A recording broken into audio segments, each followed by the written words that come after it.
Delighted to be joined today by Andrew Thornton. I suppose my opening question is kind of, have you seen a more humane approach to business over the last few years? Has it increased or decreased? I think there's a big connection between heart and purpose. So businesses with purpose, to me, it's the start, it's the first step in becoming a heartful business, is having a purpose. It's about doing something more in the world than just making as much profit as possible.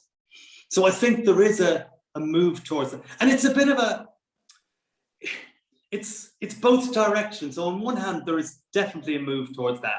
Everybody's talking about purpose, which is great. Some of it's authentic, some of it's not so authentic. And then on the other hand, you have this kind of private equity movement. So Morrison's in the UK have just in the process of being taken over by private equity. Yeah. And they are all about profit maximization, stripping assets, sod the planet, and massive payoffs for the people involved. And that's not hard to me. So it's almost like there's two things happening in parallel. The one side is getting more and more and more profit focused, and then there's another group that are becoming more and more purpose focused. And it's that group that I'm interested in. And that split is something which can never be brought together, where you can marry up profit with purpose, or not? No, absolutely. I mean, profit delivers purpose. There's no question of that. So it's which comes first. You know, with a private equity deal, it's all about profit. For me, a business should be about purpose, and from the purpose comes the profit. How does leadership play a role in this? What kind of, talk to me about the kind of what authentic leadership means, and actually leadership with purpose really means. Literally, I am putting the finishing touches to my book, Putting the Heart Back into Business. And through that process, it's helped me identify that there are 10 components to be a heartful business. So let me quickly tell you what they are, because they answer your question. So the first one is a purpose, having this greater purpose. The second bit then is that the leaders and the senior people, and indeed as many people as possible in the organization, are clear about their individual purpose and then how the two connect together. And that's really, really important. So that's sort of the second one. And they're not sequential. They're things you need to, they're like building blocks. The third one is culture. So you need to create a culture in a business. So all businesses have cultures. And they're either conscious ones or they're unconscious ones. Lots of them are unconscious. It's all the bits have come together. For me, a heartful business has a conscious culture that is about where everything lines up behind the purpose. Patagonia, for me, is one of the most purposeful businesses in the world. They have a purpose which is created, and I'm not going to recite it to you, but it's about doing good. It's not harming the planet.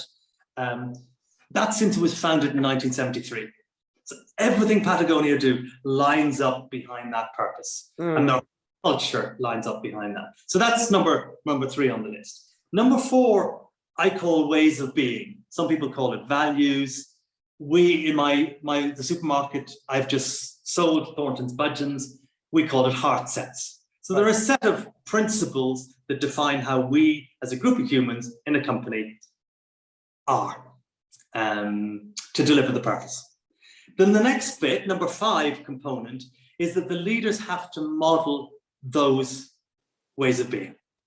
And the only way you're going to create anything is led from the top, and culture.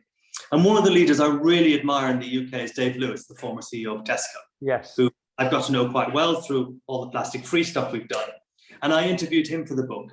And one of my favorite quotes in the book is that you can't talk your way out of what you've behaved your way into. And when he got into Tesco and was doing the turnaround, basically the leaders were saying, oh, it's all about the customer, it's all about the customer. And all the behaviors were, it's all about the numbers. So the culture and people's way of being was about the numbers, because that's what the behavior led them to. So the next one is habits. So it's creating habits to deliver all of this. So you may say, I want to get fit, but then you have to have a habit of going to the gym or running or swimming or something to get fit. Get fit is just not going to happen. So you have habits. So in Thornton's Budgeons, we had a whole series of habits that we had, like listening to each other, like checking in, like, those are like appreciation is another one. Actively going out of your way to find things going right, rather than the other way around, which is what most businesses, what's going wrong, what do we need to do about it?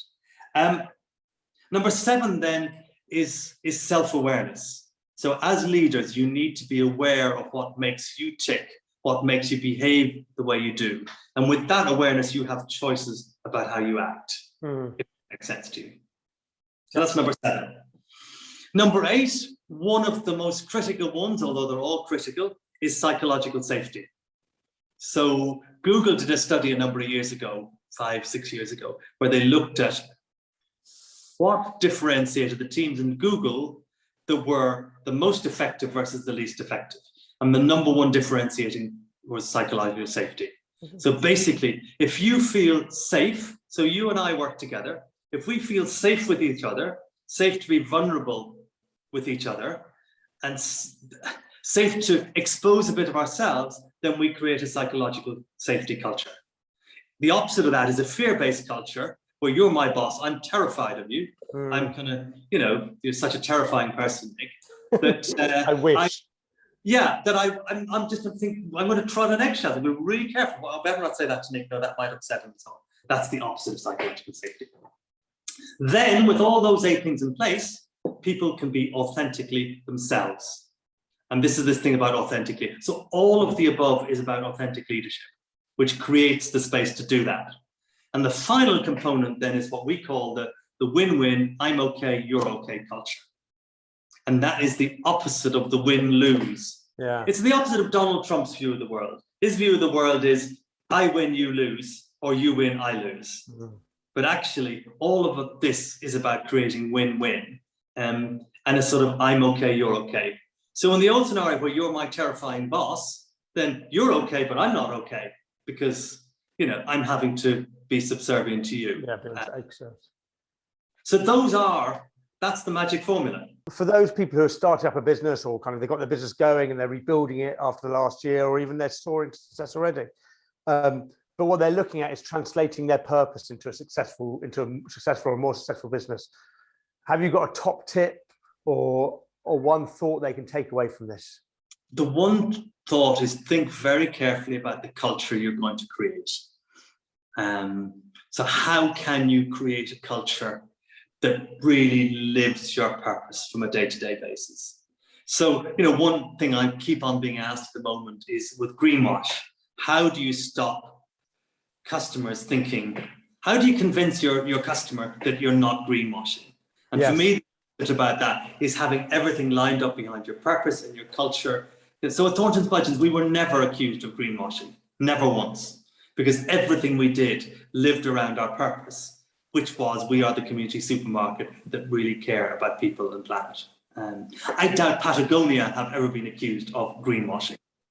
So I think if you line everything up behind the purpose and the culture, then I think you can't but be incredibly successful as an organization in whatever field you choose to be. On that note, thank you so much indeed for your time today. As always, it's been a pleasure speaking to you. Thanks, Nick.